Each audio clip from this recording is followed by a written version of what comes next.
शुक्लां ब्रह्मविचारसार परमां आद्यां जगद्व्यापिनीं वीणापुस्तकधारिणीमभयदां जाड्यान्धकारापहां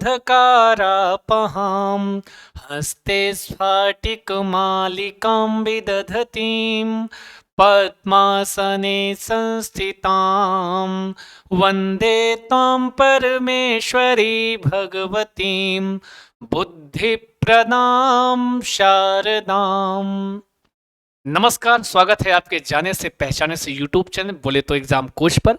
मेरे दोस्तों, मेरे प्यारों, मेरे भावी शिक्षक और शिक्षिकाओं, आशा है, विश्वास है आप होंगे स्वस्थ, आप होंगे मस्त और आप होंगे व्यस्त, क्योंकि कर रहे होंगे आप अपने परीक्षा की तैयारी। माना कि आप इस समय जुटे होंगे क्योंकि आपका सीटेट का नोटिफिकेशन आया है और आप जुट गए होंगे अभी से। और माना अभी किसी कारणवश रुके हो तो लग जाओ, जुट जाओ, क्योंकि अब समय नहीं रहेगा सीटेट की परीक्षा के लिए। अभी से तैयार हो जाओ, इसलिए भी तैयार हो जाओ क्योंकि जो सुपर टेट की परीक्षा होगी वो इसी सीटेट की परीक्षा के बाद हो सकती है। या तो ये समझो कि ताकि अगर आपका सीटेट नहीं है, केवीएस आने वाला होगा, तो केवीएस के लिए भी आप एलिजिबल हो जाओ, या जो भी हो, तो आप सीटेट की परीक्षा के लिए एकदम बेहतरीन से अभी से कर दो शुरू तैयारी की। और मैं आपके लिए संस्कृत वाला पोर्शन लेके चलूंगा सीटेट में। अभी आपको यूट्यूब पे कुछ क्लासेस प्रोवाइड की जा रही हैं। 15-15 नंबर का जो कॉन्सेप्ट है आपका, किसी भी आप संस्कृत की बात करोगे तो संस्कृत में 15-15 वाला जो बात है, एक 15 नंबर और एक 15 नंबर इज इक्वल टू 30, है ना जी? कितना? 30। ये जो पहला वाला 15 नंबर है, ये व्याकरण से संदर्भित क्वेश्चन होगा। कोई पैराग्राफ होगा, कोई, मैंने आपको इसे चर्चा कर दी है सिलेबस की, लेकिन आज पहली क्लास में दे रहा हूं एज ए डेमो, समझिए आप जो भी समझिए। पहली क्लास आपको मैं दे रहा हूं, आज सीटेट की एकदम शुरुआत करने जा रहा हूं। गद्यांश होगा या कोई पद्यांश होगा, है ना जी?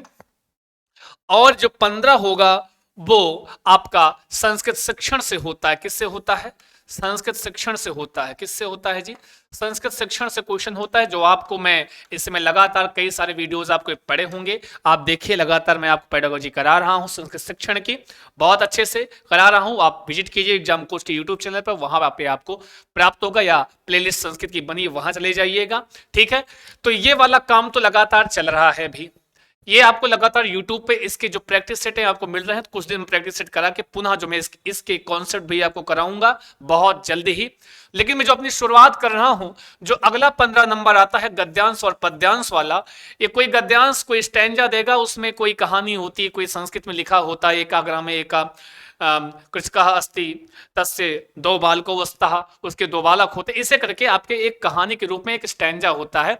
उसी में से कहीं लिखा होगा सहा कार्यम कृत्वा विश्रामम करोति, वह कार्य करके, तो उसमें जो कहीं लिखा रहेगा कार्यम, कहीं माना लिखा है, एक डेमो बता रहा हूं कैसे क्वेश्चन आता है। कार्यम कृत्वा विश्रामम करोति, वह लगातार काम करके विश्राम करता है ना जी? विश्रामम करोति, सह कार्यम कृत्वा विश्रामम करोति। अब माना ऐसे कोई स्टैंडम कोई लाइन आई है तो उसमें से उठा लेगा, कृत्वा पद उठा लेगा कि बताओ कृत्वा में कौन सी धातु कौन सा प्रत्यय है। तो कुल मिला के आपको इसमें गद्य और गद्यांश और पद्यांश से दो क्वेश्चन ऐसा होगा जो इस गद्यांश से संदर्भित रहेगा। जैसे सह कार्यम कृत्वा विश्रामम करोति, तो क्वेश्चन ऐसे गद्यांश से संदर्भित रहेगा कि सह किम कृत्वा विश्रामम करोति, तो आपको जाना पड़ेगा गद्यांश, वहां पर लाइन पढ़ना पड़ेगा, उस लाइन से उत्तर लिखना पड़ेगा।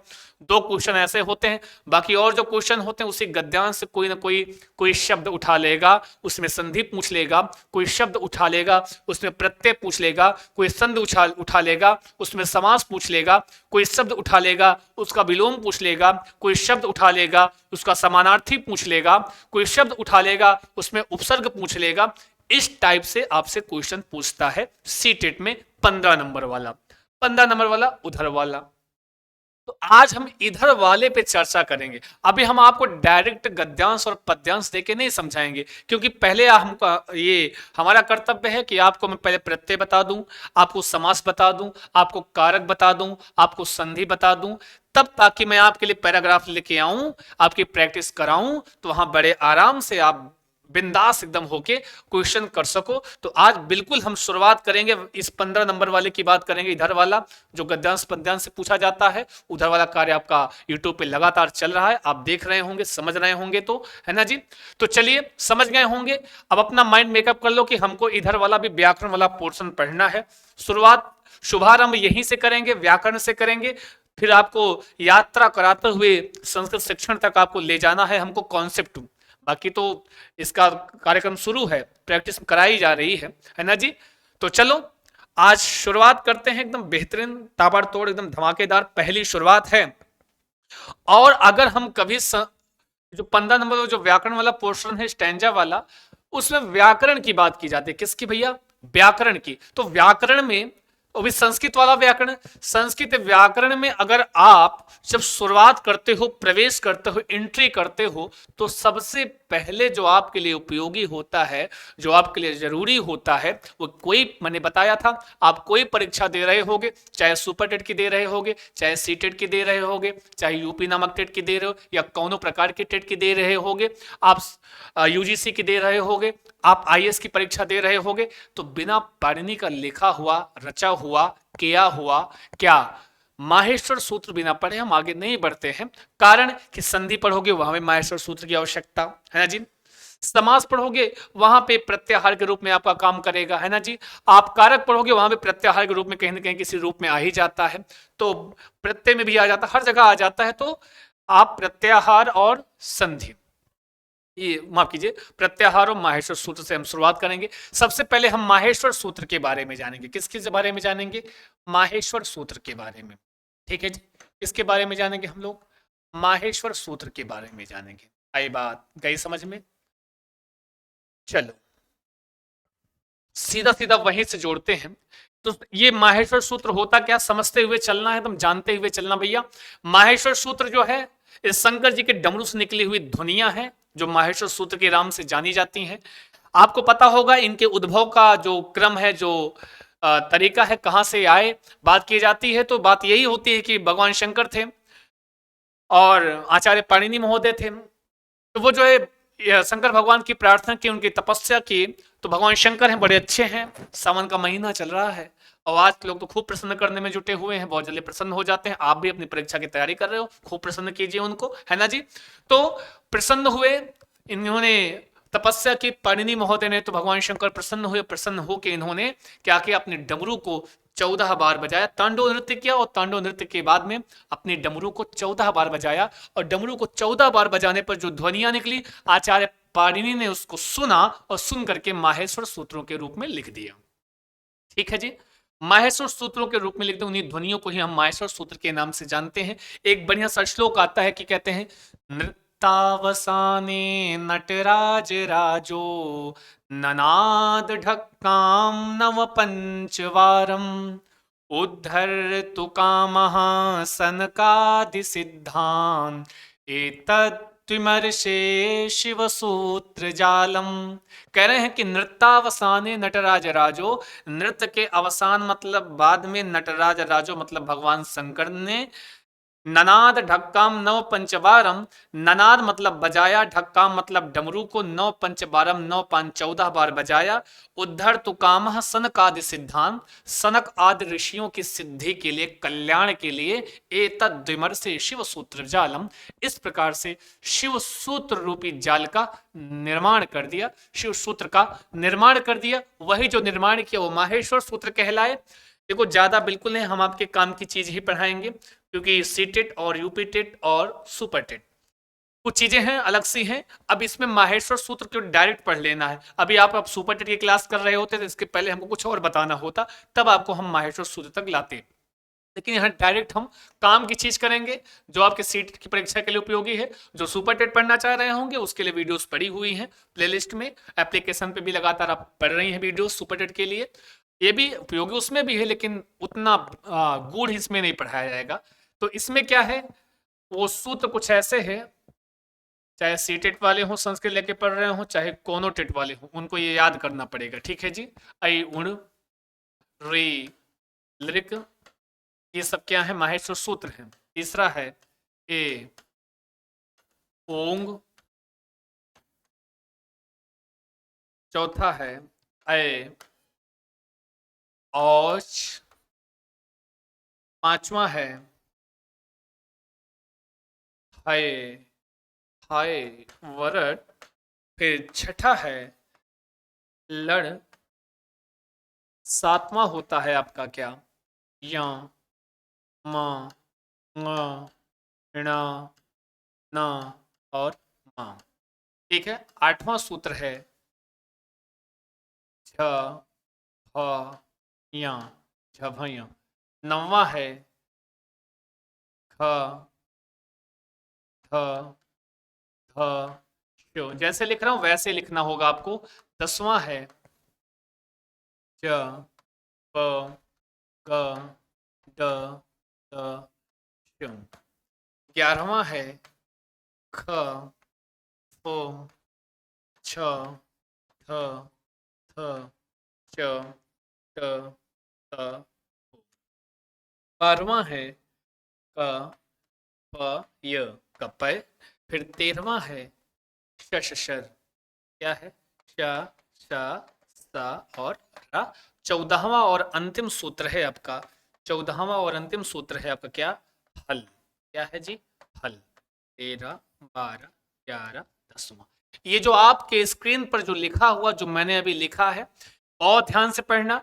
और मैं तो आपसे सबसे पहले ये आपसे मैं प्रार्थना करूंगा कि भाई साहब आप लोग सबसे पहले कार्य क्या कीजिएगा, सबसे पहले तो आप जाकर इस एग्जाम कोर्स के चैनल पर मैंने संस्कृत के सीटेट का जो भी सिलेबस है मैंने डिस्कस किया है, एक बार पहले 2 बार 3 बार 3.5 बार 4.5 बार उस सिलेबस को वहां की बड़ी बड़ी करके देखना और समझना मैं बता क्या रहा हूं उसमें। ठीक है, उसके बाद फिर दौड़ के आना इस वाली क्लास में। ठीक है, क्योंकि वहां पे मैंने बताया है, अभी भी तो बताया आपको, यही बताया कि ये जो 15 नंबर है गद्यांश पद्यांश वाला, इसमें संधि भी आता है। इसमें मैंने क्या बताया है, फिर से एक बार इसे चलते चलते जब पढ़ा ही रहा हूं तो इसमें आपको डिस्कस करके मैं बता ही देता हूं। भाई साहब, इसमें जो 15 नंबर आपका आता है, एक तो उसमें आपकी संधि भी मुख्य मुख्य बता रहा हूँ, बाकी और भी प्रकरण होते हैं मैं वहां डिस्कस किया हूँ अच्छे से। संधि होता है, समास से क्वेश्चन होता है, कारक पूछ लेता है, उपसर्ग पूछ लेता है, आपसे प्रत्यय पूछ लेता है, मुख्य मुख्य बता रहा हूँ, बाकी और भी हैं आपके। ठीक है जी, विलोम पूछ लेता है, प्रीवियस ईयर उठाएंगे खुद समझ में आएगा। विलोम पूछ लेता है, समानार्थी शब्द पूछ लेता है, पर्यायवाची से बोलते हैं आप, है ना जी, इत्यादि इत्यादि सारे क्वेश्चन होते हैं। वर्णमाला से क्वेश्चन आता है ना जी। तो ध्यान दीजिएगा, अगर आप संधि पढ़ रहे हो, अब संधि में भी आता है आपका, कहीं आएगा अच लिखा होगा, कहीं लिखा होगा झल लिखा होगा, कहीं लिखा होगा झस लिखा होगा, ये सब वहां सूत्रों में आते हैं। अब इन सबको जानने के लिए आपको जरूरी होगा कि अच कैसे जान पाओगे, झल कैसे पहचान पाओगे, झस क्या होता है, इसके लिए आपको माहेश्वर सूत्र पढ़ना पड़ेगा, इसके लिए आपको प्रत्याहार पढ़ना पड़ेगा, तब आप झल को समझ पाओगे, अच को समझ पाओगे, हल को पढ़ और झस को समझ पाओगे। समझ में आया, समझे कि नहीं समझे। तो इसलिए आपकी जो शुरुआत है हम माहेश्वर सूत्रों से करते हैं भाई साहब। कहां से करते हैं, माहेश्वर सूत्रों से करते हैं, जिसको आपको याद करना है, अच्छे से याद करना है। मैं एक बार पढ़ता हूं, अगर आप वीडियो देख रहे हैं तो उन्हें मैं कसम रखा दूंगा, जहां भी बैठे हैं जैसे बैठे हैं, शर्म आ रही हो अपने कमरे में चले जाओ, स्टडी रूम में चले जाओ, छत पे चले जाओ, जहां मन कहे वहां चले जाओ, लेकिन मैं बोलूंगा तो आप बोलना जरूर। बोलो, आई उड़, आई उड़, री लृक, ए ओंग, ऐ औच, है वरट, लड़, यमंगणनम, छभई, गढ़ धश, जब गढ़ दश, खप छठत चट तौ, कपय, शश शर, हल। आई उड़, रे लृक, ए ओंग, ऐ औच, है वरट, लड़, यमंगणनम, झभई, घट दश, जब गढ़ दश, खप छठत चट तौ, कपय, शश शर और हल। 3 बार 4 बार 4.5 बार आप पढ़ोगे तो ऑटोमेटिक आपको तैयार हो जाएगा, आपको याद हो जाएगा क्या क्या क्या। एक बार और पढ़ लेते हैं हमारे साथ। आई उण, री लृक, ए ओंग, ऐ औश, है वरट, लड़, यमंगणनम, झभई, घट धश, जब गढ़ दश, खप छठत चट तौ, कपय, शश शर, हल। ये 14 माहेश्वर सूत्र होते हैं जो आपकी हेल्प करेंगे, आपकी सहायता करेंगे कहाँ, प्रत्याहार बनाने में। क्योंकि प्रत्याहार जब आप पढ़ोगे तो प्रत्याहार बनाने में माहेश्वर सूत्र आपकी हेल्प किया करते हैं, या आप यूं कह सकते हो कि बिना माहेश्वर सूत्रों के आप प्रत्याहार नहीं बना सकते हो। समझ में आया? बिना माहेश्वर सूत्रों के आप प्रत्याहार का निर्माण नहीं कर सकते हो, तो इसलिए भी आपको आवश्यक है कि आपको प्रत्याहार पता हो। संस्कृत पढ़ रहे हो मतलब प्रत्याहार और आपको माहेश्वर सूत्र आने चाहिए। ये मैं कह रहा हूं, इसको याद कर लेना, भूलना नहीं है, याद हो जाएगा। आगे चलें। ये माहेश्वर सूत्र कुछ थोड़ा सा इसमें कुछ चीजें जान लेते हैं ताकि आपको प्रत्याहार बनाने में फिर से ना पढ़ना पड़े वो। अब एक चीज आप देख रहे होंगे, प्रत्येक सूत्र के अंतिम में हलंत लगा है कि नहीं लगा है? प्रत्येक सूत्र के अंतिम में हलंत लगा हुआ है भाई साहब, प्रत्येक सूत्र के अंतिम में लगा हुआ है। जितने सूत्र हैं प्रत्येक सूत्र के अंतिम में हलंत, तो ये जितने भी हलंत युक्त वर्ण हैं इनको हम एक नाम से जानते हैं, इनको एक नाम प्रदान कर दिया जाता है संस्कृत में, कि संस्कृत व्याकरण में इन वर्णों को किस नाम से जाना जाएगा। ये जितने भी अंतिम में हलंत युक्त वर्ण है जहां जहां भी है सारे, और प्रत्येक सूत्र में एक हलंत युक्त वर्ण है वो भी अंतिम में पाया जाता है। ठीक है जी, इन सारे हलंत युक्त वर्णों को हम एक नाम से जानते हैं, वो नाम क्या है? उसको कहते हैं इत संज्ञक वर्ण। किस नाम से जानते हैं जी? इत संज्ञक वर्ण। किस नाम से? इत संज्ञक वर्ण। किस नाम से जी? क्योंकि इत संज्ञक वर्ण को जानना आवश्यक है, क्योंकि जब प्रत्याहार बनोगे इत संज्ञा की वहां पे बात आएगी। ठीक है जी, तो पहली बात कि जो प्रत्येक सूत्र के अंतिम में हलंत युक्त वर्ण है वो इत संज्ञक वर्ण कहलाते हैं। ये आप जानते हैं, ये आप समझते हैं। इनको हम किस नाम से जानेंगे? इत संज्ञक। अगर आप कोई भी तैयार, चाहे आप सीटेट तैयारी कर रहे हो, चाहे सुपर टेट की, चाहे आप ऊपी टेट की, ये वाली जो ये जो प्रकरण चल रहा है ये सबके लिए इंपॉर्टेंट है। ठीक है जी, ये सब लोग पढ़ सकते हैं, सब लोग देख सकते हैं, सब लोग इसके बारे में जान सकते हैं। ठीक, तो अब देखिए इसमें ये सारे, अब कभी पूछ ले कि कितने इस संज्ञक वर्णों की संख्या कितनी होती, तो आपको क्या बताना होगा? 14 होती है। 14 सूत्र हैं और प्रत्येक सूत्र में एक एक इत संज्ञक वर्ण है। तो अब जब पूछे कुल इत संज्ञक वर्णों की संख्या माहेश्वर सूत्रों में, तो 14 बता देना। समझ में आया?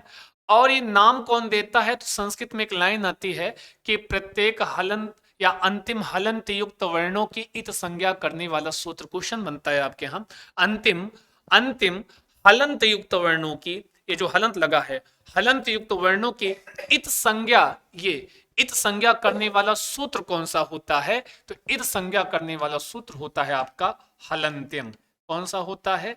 हलंत्यम एक सूत्र होता है जिसका कार्य क्या होता है कि जितने भी अंतिम में किसी भी शब्द के अंतिम में हलंत लगा हुआ वर्ण आएगा उसको क्या करता है? उसकी इत संज्ञा कर देता है। उसकी क्या कर देता है? उसकी इत संज्ञा कर देता है। समझ में आया? उसकी क्या करता है? इत संज्ञा। क्वेश्चन कभी आपसे बने अगर आपके एग्जाम में कि अंतिम हलंत युक्त वर्णों की इत संज्ञा करने वाला सूत्र कौन सा होता है, तो आपको बताना है हलंत्यम सूत्र होता है जो अंतिम हलंत युक्त वर्णों की क्या करता है? इत संज्ञा करता है। समझ में आया? 14 होते हैं इस संज्ञक वर्ण, और माहेश्वर सूत्र भी आपके होते हैं 14 होते हैं। ठीक है जी, समझ में आया? इतनी बातें समझ में आई। अब कोई माहेश्वर सूत्रों से पूछे कि इसमें कौन सा ऐसा इत संज्ञक वर्ण है जो 2 बार काउंट किया गया है, या प्रत्येक पूरे के पूरे माहेश्वर सूत्र में कौन सा ऐसा इत संज्ञक वर्ण है जो 2 बार आया? कितनी बार आया है? जो 2 बार आया है।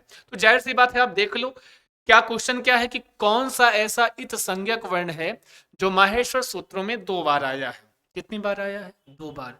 कौन सा ऐसा इत संज्ञक? अब पूरा सूत्र देखने की आवश्यकता नहीं है, इत संज्ञक वर्णों में ढूंढ डालो कि कौन सा ऐसा इत संज्ञक वर्ण है जो 2 बार आया है। आप 14 इत संज्ञक वर्णों को नजरों से अपनी देखोगे तो उसमें आपको प्राप्त होगा एक आई उड़काड़ा है, एक लड़काड़ा है जो 2 बार आया है। यमंगणना में भी ना आया है लेकिन ये इत संज्ञक नहीं है ना जी। और क्वेश्चन पूछता है कि कौन सा ऐसा इत संज्ञक है जो 2 बार आया है? इत संज्ञक कंडीशन लग गई तो आपका णा एक ऐसा है जो ये कितनी बार आया है? 2 बार आया है। कहा? माहेश्वर सूत्रों में। ठीक है जी, चलिए फिर इसी से पूछता है कि कौन सा ऐसा व्यंजन वर्ण है जो 2 बार आया है? कौन सा ऐसा व्यंजन वर्ण है जो 2 बार आया? अच्छा जी, चलो देखो बताओ, ढूंढो इसमें कहाँ है। तो आपको बताना है, हाँ क्या बताना है जी? तो आपको बता देना है, एकदम अच्छे से बता देना है कौन सा। हाँ, ये हैवर्ट वाला हा और हल वाला हा, ये 2 हा है जो 2 बार आए हैं। यहाँ क्वेश्चन ऐसे बनता है, इसके लिए जब इससे संदर्भित क्वेश्चन बनेगा कौन सा ऐसा व्यंजन है जो 2 बार आया है, तो हा ऐसा व्यंजन वर्ण है जो कि माहेश्वर सूत्रों में 2 बार आया है। एक हल में, एक हैवरट में, बाकी कहीं नहीं आया। आप देखना चाहो तो देख सकते हैं, हम मना नहीं कर रहे हैं। आपके सामने 14 सूत्र लिखे हुए हैं, समझे जी। फिर इन्हीं 14 सूत्रों को संख्या कितनी पूछे तो, ऐसे सूत्रों की संख्या कितनी पूछे तो कितना बताना है, 14 बताना। कितना बताना है जी, 14 बताना है, ठीक है। अब आगे चलते हैं, इतना समझ गए होंगे, याद कर लेना, समझ लेना माहेश्वर सूत्रों को। आज मैं केवल आपकी शुरुआत करने वाला था, इसलिए मैंने शुरुआत किया हूं। कौन, दो पोर्शन होते हैं सीटेट में, मैं इस वाले पोर्शन की शुरुआत किया हूँ। 15 ये जो गद्यांश और पद्यांश से पूछा जाता है, बार बार बता रहा हूँ, अपना कॉन्सेप्ट क्लियर करके पढ़ना, तब आप अच्छे से पढ़ पाओगे। पंचमेल खिचड़ी मत करना। 15+15 मैंने बताया, ये जो 15 आता है वो शिक्षण से संबंध संदर्भित आता है, जो यूट्यूब पे मैं प्रैक्टिस करा रहा हूँ, उसको अलग रखिएगा। ये जो 15 आता है वो गद्यांश पद्यांश से क्वेश्चन आता है, और इसमें भी मैंने बता दिया गद्यांश पद्यांश से पूछता क्या है। कोई शब्द उठा के समास पूछ लेगा, कोई शब्द उठा के संधि पूछ लेगा, कोई कारक शब्द, कोई उपसर्ग, कोई शब्द में प्रत्यय क्या लगा है वो पूछ लेगा, कोई किसी में विलोम, किसी में समानार्थी, और भी बहुत सारे होते हैं। मैं डिस्कस जो किया हूँ सिलेबस वहां देख लीजिएगा। तो इतने सारे क्वेश्चन गद्यांश पद्यांश से पूछे जाते हैं। और क्या आता है गद्यांश पद्यांश से, गद्यांश से संदर्भित दो क्वेश्चन होता है, 2 या 3, कि जैसे मैंने कहा एक कहीं लाइन गद्यांश में लिखा हो, सह कार्यम कृत्वा विश्रामम करोति, पूछ लेगा कि सह किम कृत्वा विश्रामम करोति, तो गद्यांश से संदर्भित संबंधित क्वेश्चन है सह, तो आपको लिखना होगा क्वेश्चन, उसमें गद्यांश को पढ़ोगे उसमें तो सह विश्रामम कृत्वा, माफ कीजिए, सह कार्यम कृत्वा विश्रामम करोति अस्तु, इस टाइप से क्वेश्चन। तो हम इस 15 की बात कर रहे हैं अभी, तो मैं आपको पढ़ा रहा हूं, ये 15 पढ़ा रहा हूं, ठीक है। चलो आगे चलते हैं, आगे चलते हैं। अब कभी कभी पूछता है माहेश्वर सूत्रों के अन्य नाम किसके जी, माहेश्वर सूत्रों के अन्य नाम किसके, अन्य नाम भाई साहब, तो कहते हैं माहेश्वर सूत्रों, किन किन किन किन किन किन कहेंगे माहेश्वर सूत्रों, माहेश्वर,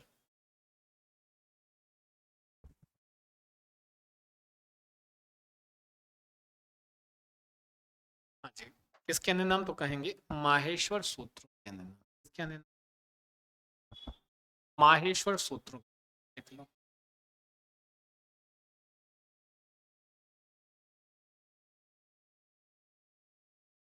माहेश्वर सूत्रों,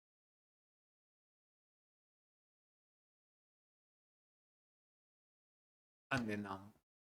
तो इसमें कुछ अन्य नाम हैं, देख लीजिएगा, मैं लिखवा दे रहा हूँ, समझ लीजिएगा। अभी मैं आपको समझो परिचय करा रहा हूँ, ये संस्कृत सीटेट से है ना जी, पहली क्लास है।